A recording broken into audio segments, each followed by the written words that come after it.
continue with this session with Zbigniew Blocki, who will give a talk on space of Kahler methods. Yes, that's right. I changed the program file so you can see the abstract online. Okay. And there are a couple of lecture notes linked to that. Okay. So you can Yeah. read previous lectures. Yeah, and all the details, I think all the proofs are there. And I think that's, okay, maybe I shouldn't be saying this, but that's probably the best place to look at. I'm not sure with everything, but I think with Calabi-Yau theorem, I think it is. With the space of Kahler metrics, most of the things, I think it's also. I mean, if you. Okay. Published. It is an underground, but somebody I don't. Yeah. Okay. Well. So it's like 600 pages. Oh, I see. Okay. Anyway, all right. Sacred knowledge. But I think but it's also the Shushong Chen result that I kind of really carefully proved there. And okay, anyway, so to remind you, so M omega is, as always, a compact Kahler manifold.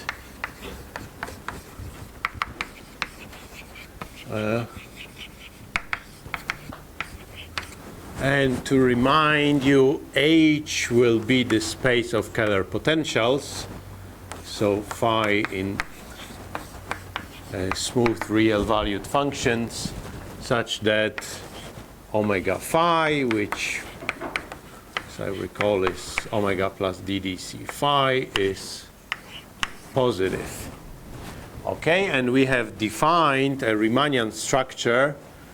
So for a fixed phi, if you take two elements of the tangent space, this with, well, 1 over v, which is the volume, times psi eta omega phi to the n, so the Riemannian volume formed with respect to phi, so phi is in H, and psi and eta are in the tangent space of H at phi, which are really just smooth functions, because you can think of this as an open subset of C infinity of M. And this Riemannian structure is, I mean, you get a natural Levi-Civita connection. So if phi is a curve and psi a vector field along it, then this Levi-Civita, well, this 1/2, I don't know why, maybe it shouldn't be without the 1/2, it depends how you normalize this thing. The gradient and the product are with respect to omega phi. So that's the Levi-Civita. And now, okay, so I will talk about geodesics, but before, let me mention the normalization. This is the Aubin-Yau functional, because it kind of plays nicely here. Aubin-Yau functional.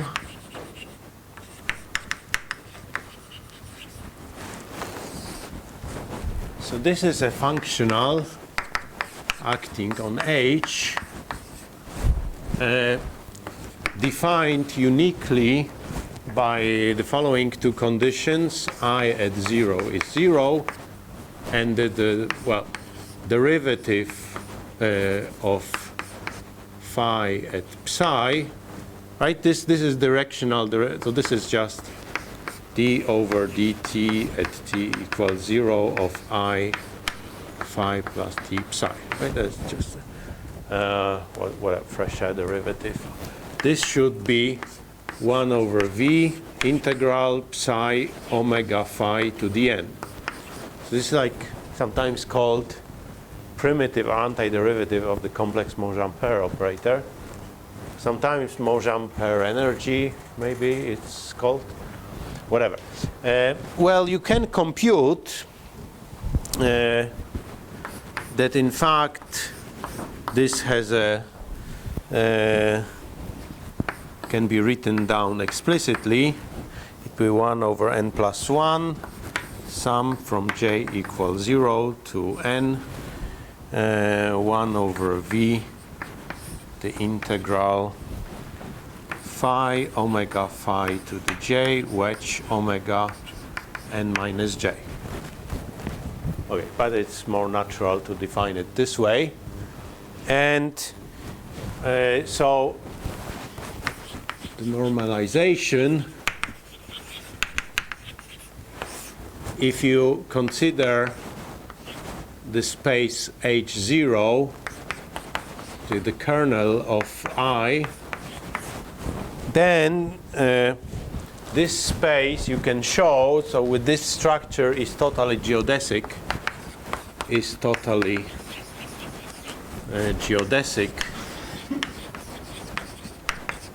in H, and so therefore, so if you consider the Kahler class, which is, remember, omega phi in H, and well, we knew it was, but really we can associate this with H0, and you can show that because it's totally geodesic, so H0 really has a Riemannian structure that it gets from H, and it's independent, so it gives a structure on the Kahler class, and it's independent of the choice of omega. So it's a natural Riemannian structure on omega.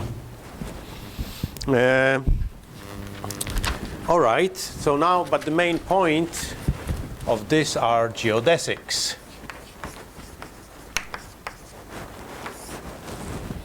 Okay, so phi,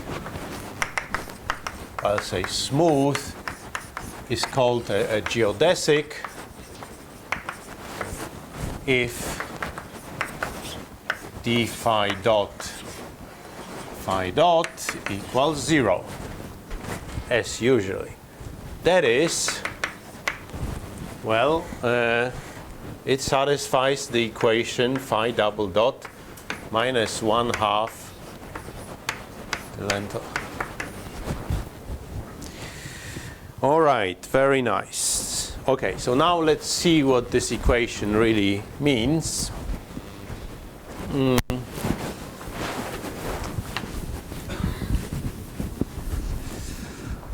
So now look at this locally. So as I said, this length and this gradient is with respect to omega phi. So omega phi is really the potential is u, where u is phi plus g, but g is independent, so g is a potential for omega. G is independent of t. Phi does depend on t. So we can rewrite this equation as u double dot, because g is independent of t, minus, and this length of gradient is really u, say jk bar, u dot j, u dot k bar. That's the equation.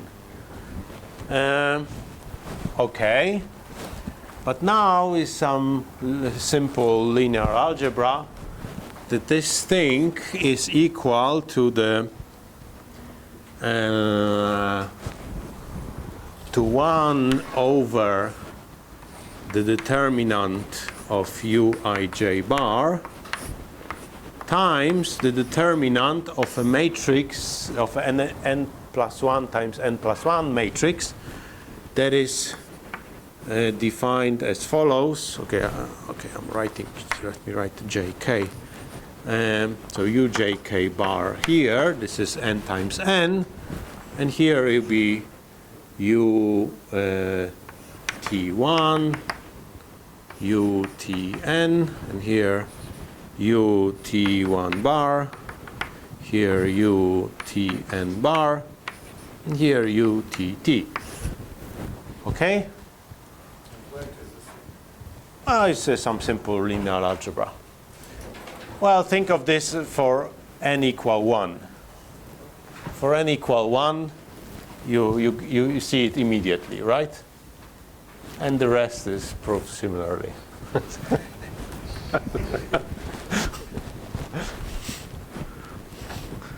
Okay, well.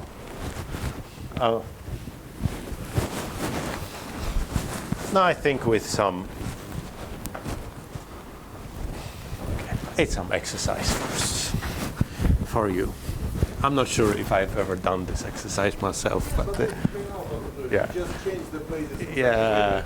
The inner block becomes diagonal, and then Right. Yeah. Okay. You can diagonalize this matrix, and then. All right. So this means that, well, it's convenient to complexify the t variable. So really write it this way. It's kind of so make it S1 invariant, and therefore, so if you consider u to be depending really on n plus 1 variables, this is the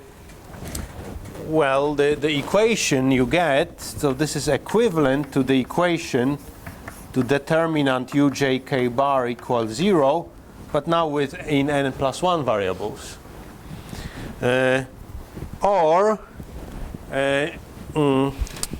So this is, what independently was shown by Sams and Donaldson in the 90s.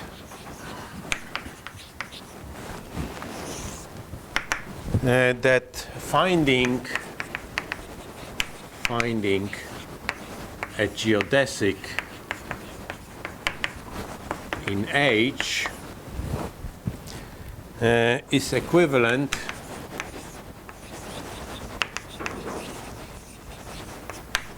to solving the following homogeneous complex Monge-Ampère equation, which you can write now this way. So the way to look at this, so now phi is a function of n plus 1 variables, and it's really defined in M, cross, and annulus. Because t was between 0 and 1, so the annulus would be e to 0, it's not bigger than zn plus 1, not bigger than e to power 1. So now we get, this is really a Kahler manifold of dimension n plus 1, but with boundary. Now this one is without boundary, but the whole thing is with boundary. So you have to solve this equation with prescribed boundary values. So they are at the boundary of this annulus. And they are also S1 invariant. So with appropriate boundary condition.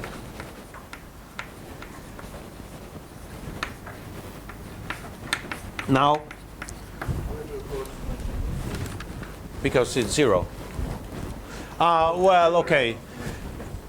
Yeah. But it's really locally, it's the equation is ddcu to power n plus 1 equals 0. So anything that is 0 on the right-hand side we call homogeneous. Well, this is very degenerate, right? It's so Donaldson conjectured that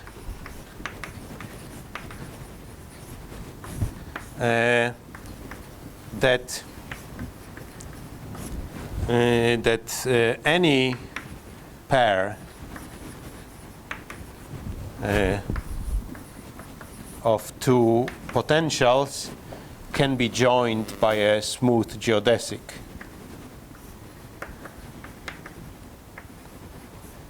by a smooth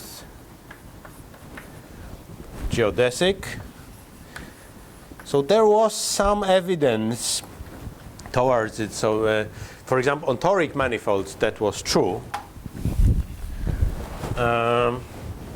But eventually it turned out it's not true in general. But nevertheless, so before I go into it, so there are some questions of regularity, optimal regularity of those geodesics and so on. But before I go, I will try to explain why this is interesting for constant scalar curvature metrics. And so for this I have to introduce another functional. So this is Mabuchi K Energy.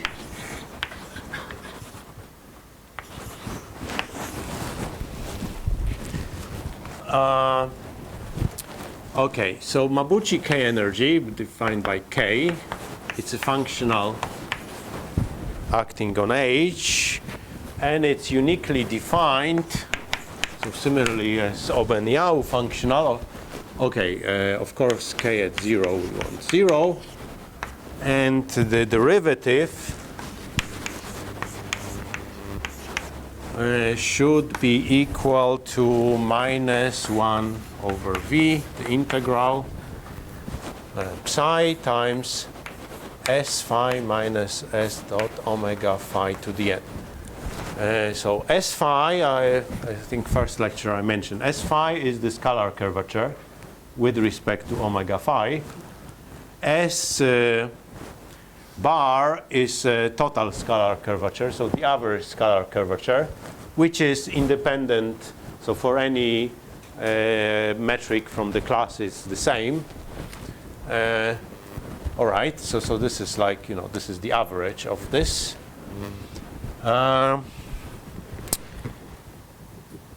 And yeah, well, one can compute. In fact, you can, similarly as there is a little bit more involved computations, but can compute, so can show that such a thing exists, unique, of course, can compute. I think it was originally done by Tian, that the formula is as follows, is 2 over v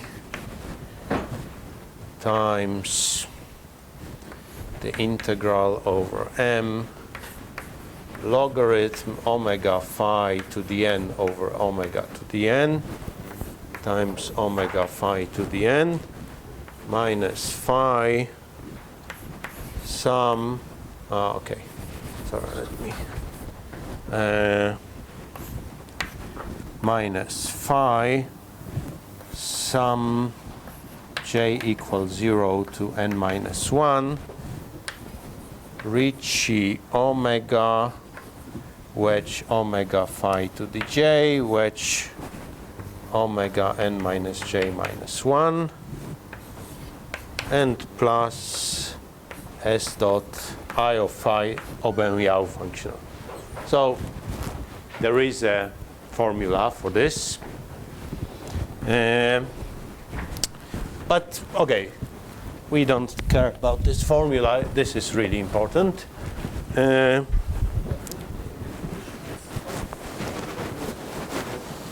it's not obvious, but you can show. Yeah, but you can show the form is closed by integrating by parts.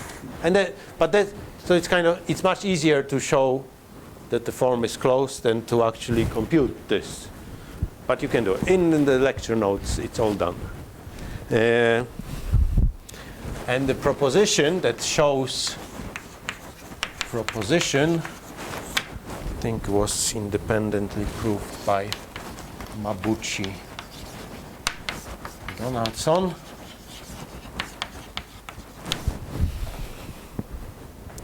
So if phi is a smooth curve in H, just a smooth curve, then the second derivative of K energy along phi is equal to minus 1 over v times the integral over m. Okay, d phi dot, so something that vanishes for geodesics times, and plus 1 over 2v times something positive, and this positive thing is the Lichnerowicz operator on omega phi to the n. Okay, I will not go into what this Lichnerowicz operator is precisely, but the point is that if it's it's second order. No, it's second order, because there is some integration by parts. But the point is that it vanishes precisely, that's the main point, precisely when the gradient of phi is a holomorphic vector field. So it kind of measures how much, this is non-holomorphic. And so now if, okay, so in particular, first of all, we see that it's convex along geodesics, right? But secondly, I told you this is good for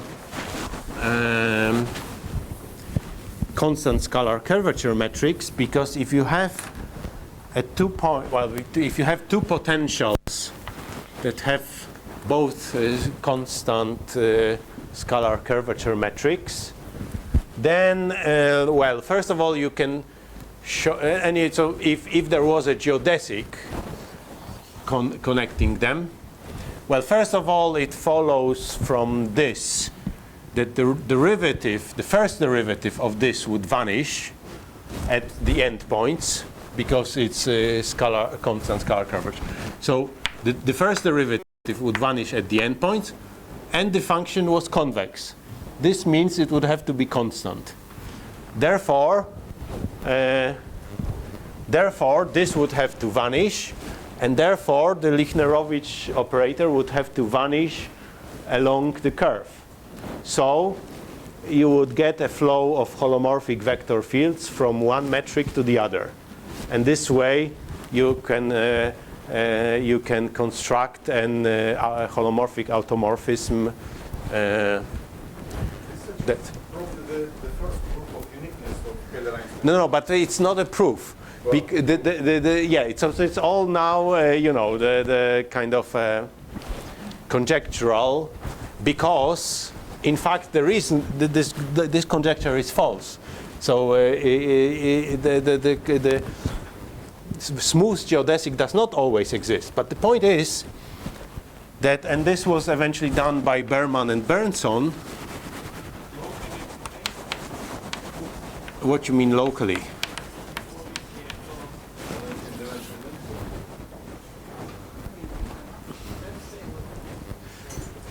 But the point is, well, they are unique in the weak sense, and they don't even have to be C2. So that's hopeless, kind of. But still, they exist in the weak sense. And although it's involved technical thing, you can work it out, and Berman and Bernson have done, to show, well, first of all, that this Mabuchi K Energy is convex along weak geodesics, and then really that you can carry over this argument somehow. But you have to work with currents, and it's much more subtle. But this shows you the idea why this is useful, this geodesics. They really create this flow of holomorphic vector fields. And all right. So now let me go back to, so they really showed the, okay, I just said it, convexity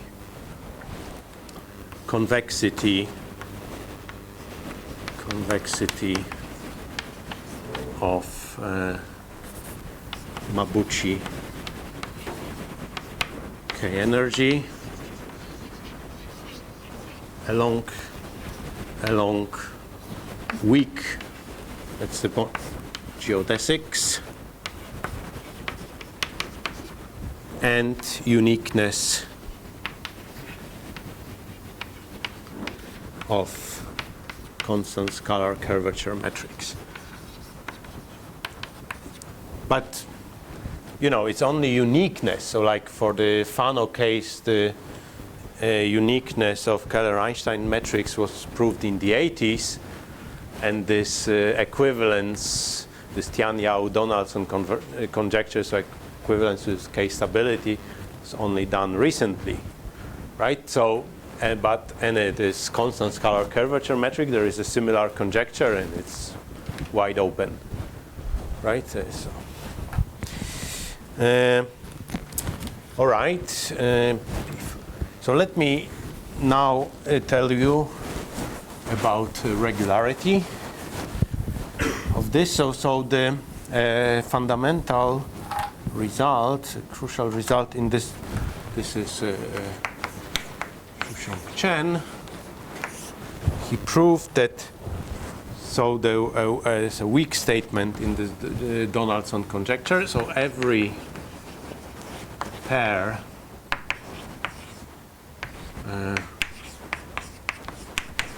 potentials can be joined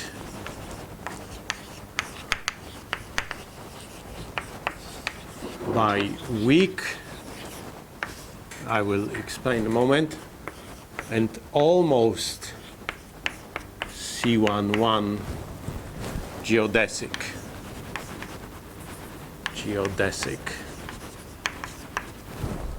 So weak means that in the intermediate points you don't get strict positivity of metrics, but for t really between 0 and 1 you get only non-negative. Yeah, it's continuous, and it's almost C11.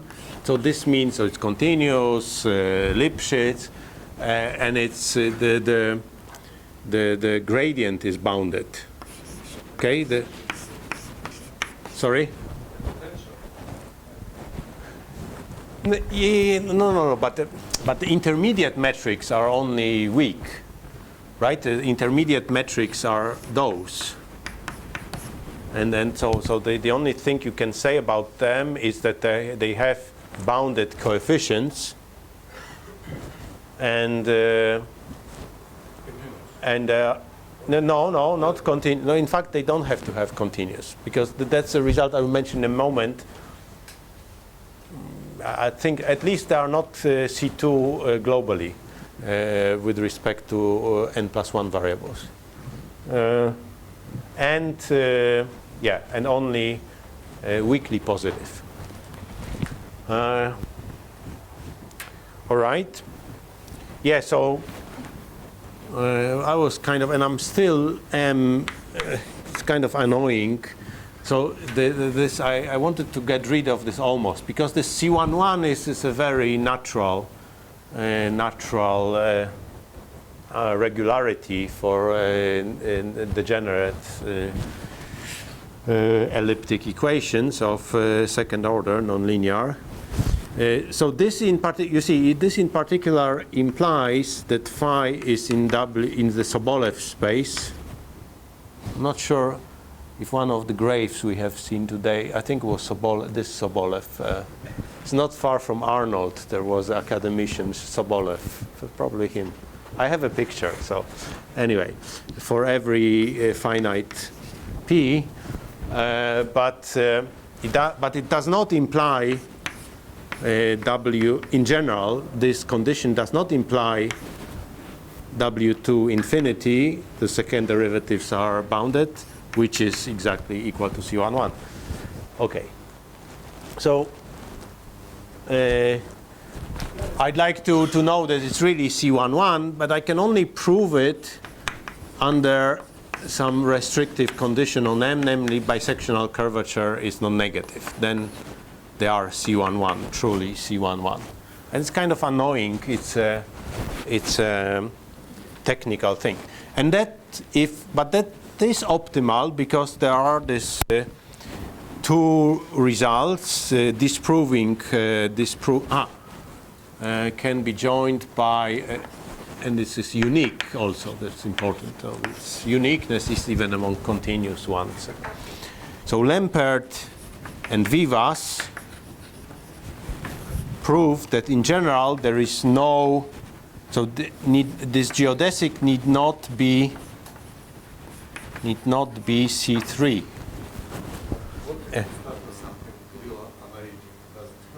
No, I don't think so. Well, no, maybe.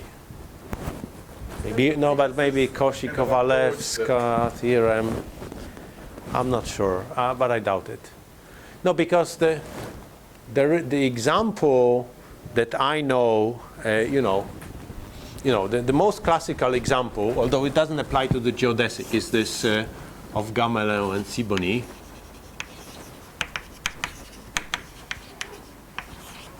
And on the boundary, you take a unit ball in C2, and you define a boundary function, which is z square minus 1/2 square, which is the same.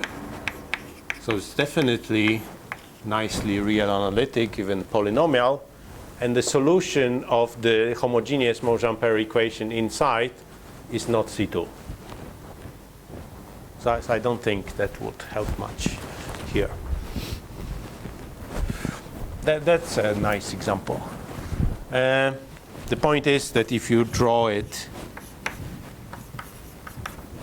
W, that's the ball, so it looks, so your function, it's kind of nice, it has a minimum here, it's a 0, it vanishes here, the boundary function, and it's kind of nice.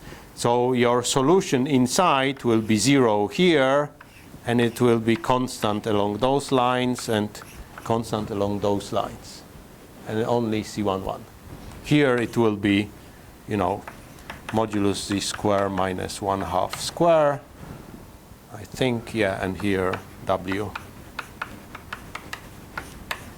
So that it's the classical example showing that C2 is, C11 is optimal regularity in those cases, even if boundary values are very nice. Maybe I missed that, yeah? But your geodesics are weak, so they sometimes touch the boundary of the Kahler space. Yeah. Well, this is not known, actually. I suspect that maybe in general, but they may, in principle, exactly. But do they touch at isolation? Sorry? Do they touch? No, I don't know. I don't think it'd be isolated. No, I don't know. I have no idea. And it's quite plausible that actually the intermediate metrics are positive. But that would be nice to solve this, whether this minimi eigenvalue is somehow, there is some a priori bound from below. Okay, I have like 15 minutes, is that right? Yep. Okay. But then there was even improved by Darvas and Lampert.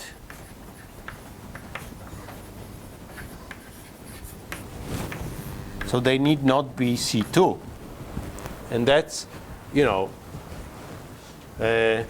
I think in general that must be optimal. Okay, in this particular case it is optimal, but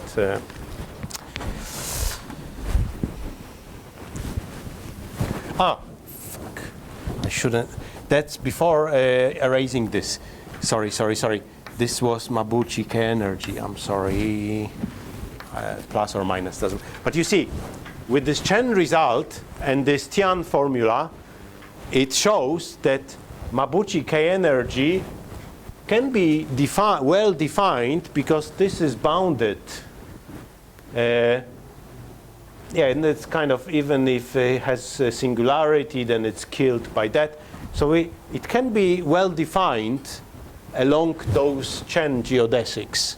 That already follows from this formula. And there was for a long time open problem whether it's convex even for those. That was settled by Berman-Bernson. Yeah?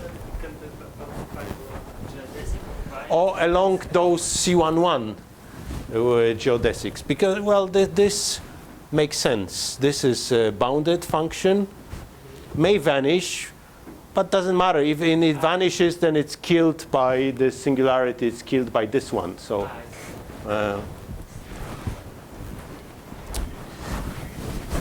Okay, so that's why. Okay, so this formula might be useful too.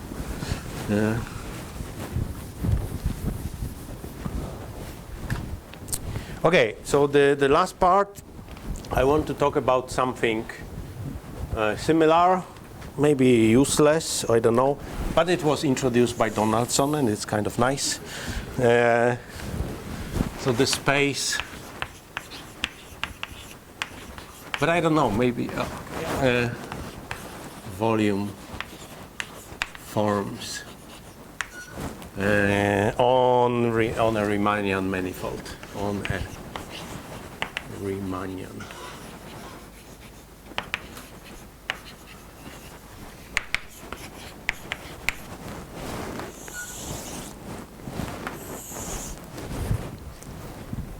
Okay, so that was proposed by Donaldson. And it's very similar to this. Okay, so we assume M is a compact Riemannian manifold with Riemannian metric G.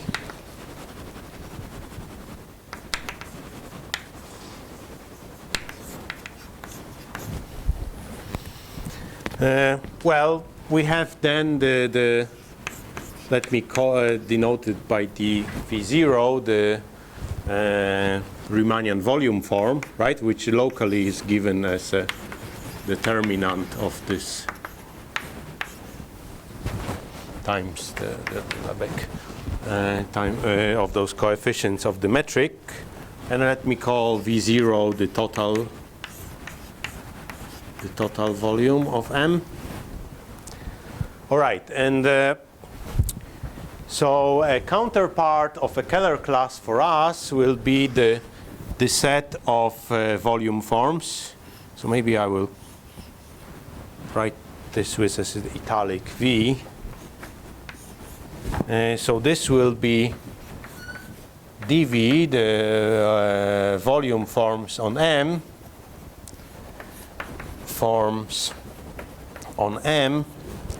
with total volume equal to V0.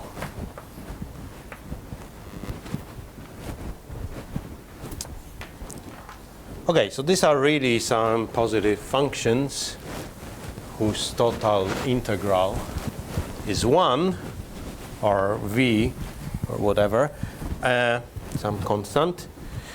But you can, the point is that you can really always write it in this form: 1 plus d phi, this is Laplace-Beltrami operator, times dv0 for phi smooth, well, such that this is positive. Right? This is because you can solve this equation in phi on a compact manifold if and only if this integral vanishes. I've actually been using this implicitly when proving Calabi-Yau theorem for the continuity method. That was kind of necessary to know this. So this is solvable if and only. So that's why this equality. Okay, so similarly as before, you can write that V is H over this relation where where H is the space of smooth functions on M, such that 1 plus d phi is positive, and they are in relation if and only if their difference is constant. Okay, and that you can do a normalization similarly as before. This my student of mine, Dongwei Gu, did it. It's very similar and simpler than in this Kahler case. and many things works similarly. But okay, we are so now the Riemannian structure on H, similarly as before. So two elements in the tangent space. Their product will be 1 over V0 integral over m psi eta, and now times this, well, with respect to this, our volume form. Right, so this is phi in H and psi eta in the tangent space, which we really identify with smooth functions on M. And the Levi-Civita connection, you can show integrating by parts that the Levi-Civita connection that is compatible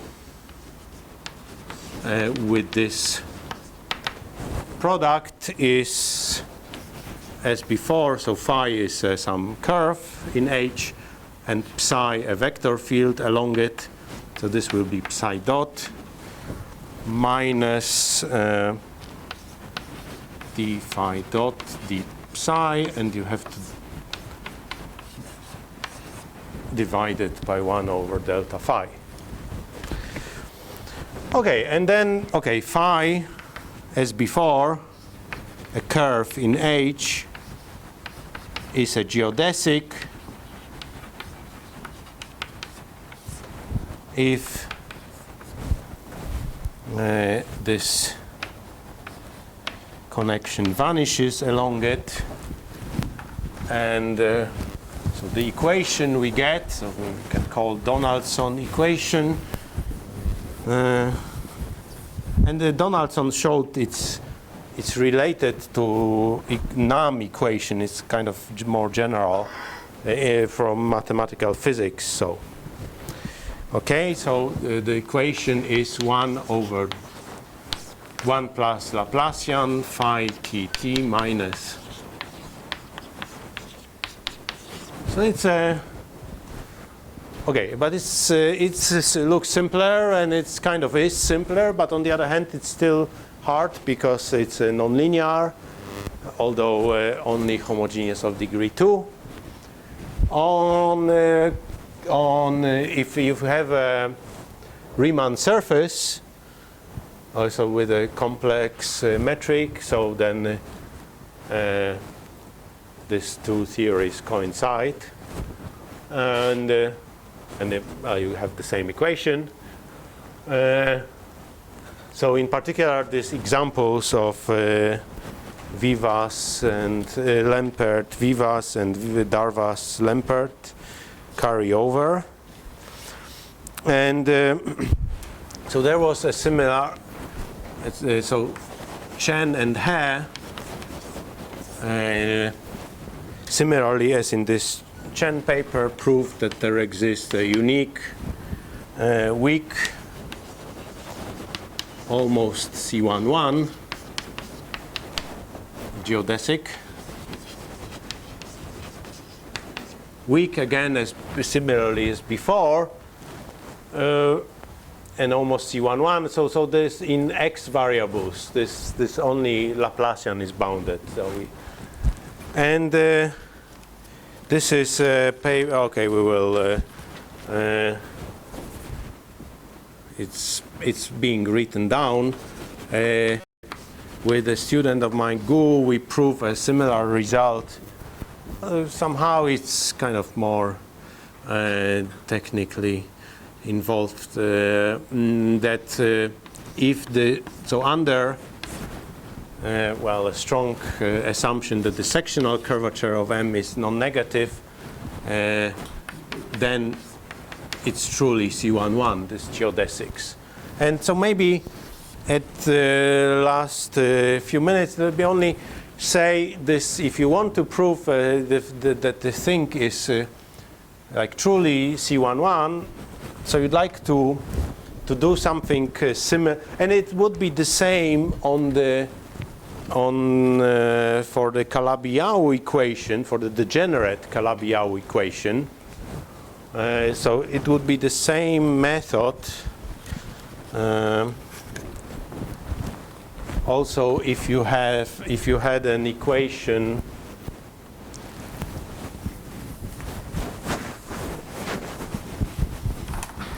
on a compact Kahler manifold, omega plus ddc phi to the n,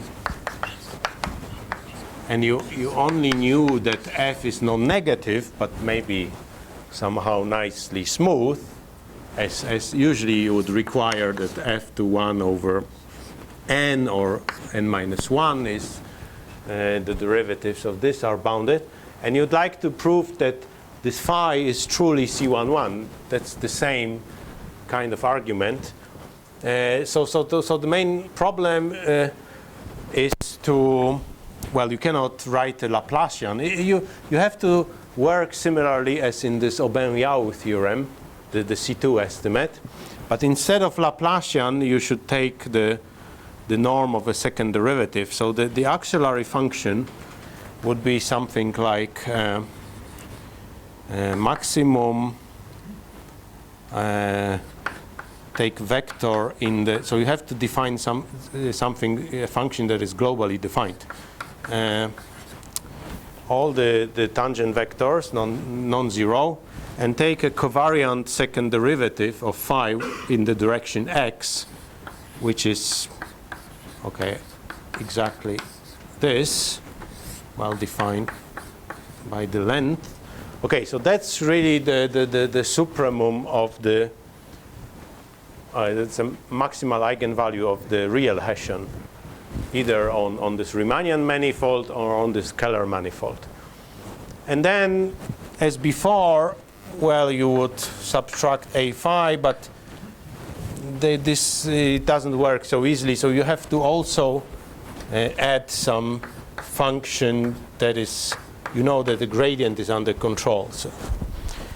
Okay, and now you proceed similarly as in the Aubin-Yau case, but it's technically much more complicated, and well, you will get some curvature terms and some things that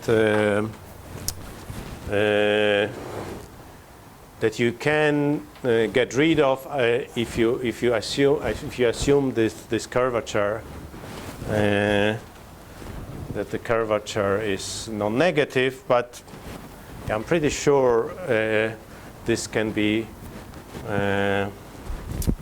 got rid of, and it's kind of annoying that but I'm not saying that this will be very useful, I think, in geometry, but somehow from the PD point of view, I'd like to know this. And okay, and so I'm pretty sure, so to prove it without this curvature assumption, you would have to take a logarithm of that. And that, as I said before, the whole trouble is with third order derivatives. That's okay, so I stop here. Thank you very much.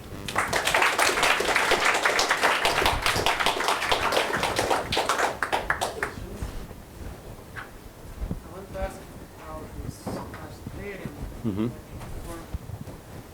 For this matrix, they all the same volume, right? Mm-hmm. So there should be this underlying isotope, right? Mm-hmm. You have the forms of the same volume. Mm-hmm. I mean, in the positive curvature case. Mm-hmm. In some previous theorem, we said that it's something generated by homomorphic vector fields. So you think about it, I mean, Yeah. there is this time changing vector fields, right? Generating centralized. Mm-hmm. Yeah, but I don't know. Yeah, so as I don't know what you can maybe. Yeah, you probably can get. That's probably you would have to. Yeah.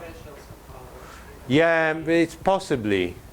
Probably, you should read part of Donaldson paper that I haven't really read very carefully. But there. Uh-huh.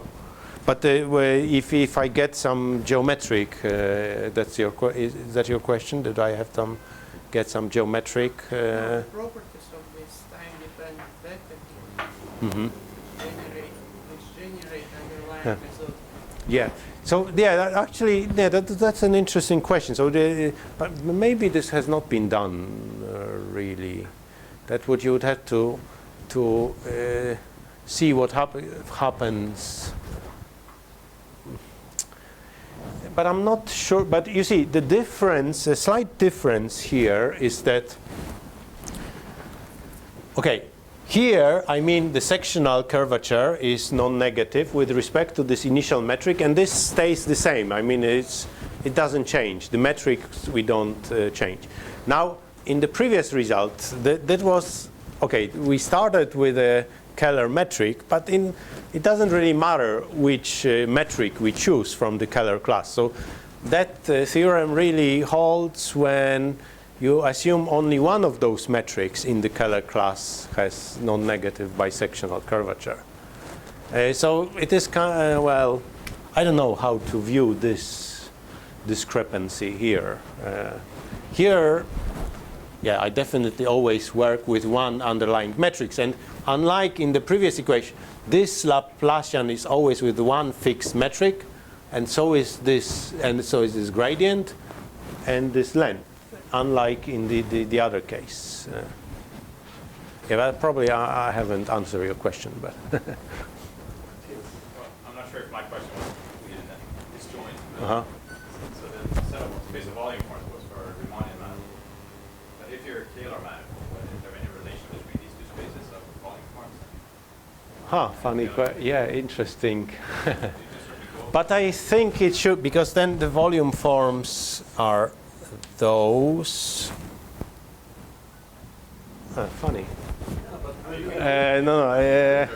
Parameterization is different. So But in that case, parameterization is bilinear Laplacian equation, and then the current case it's by nonlinear. it has to be different because you get a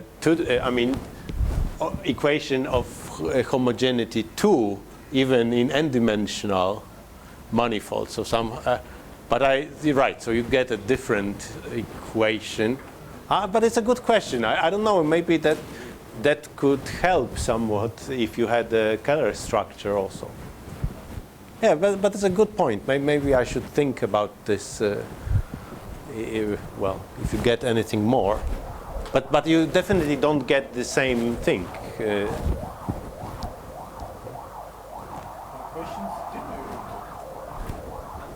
You don't have questions? No, he wanted to turn off the camera. Maybe he says. Anyway, more questions? Thank you very much. So thank you very much for.